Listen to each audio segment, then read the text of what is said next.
আমি তেল মাখছি। মাটি দেখতে পাচ্ছ না টাকাতে? আমি মাথায় মাখছি, চাকেতে মাখিনি। আমি দাদুর টাকের একটা ছড়া আছে, বলবো, শুনবে? হ্যাঁ বলো শুনি। নমস্কার বন্ধুরা, আমার নাম সৃজনী ঘোষ। আমি একটি দাদুর টাক নিয়ে একটা আবৃত্তি বলছি। কবিতার নাম দাদুর টাক। কবি সুনির্মল বসু। দাদুর মাথায় টাক ছিল, সেই টাকে তেল মাখছিল। এমন সময় বলতা এসে ফুল ফুটিয়ে পালাই শেষে।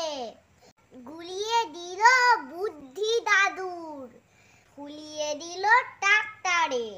ব্যথা চোটে কাঁদলো দাদু, আনলো দেখে ডাক্তারে।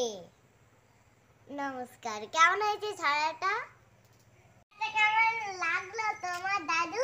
ভালোই হয়েছে গো, ভালোই ভালোই।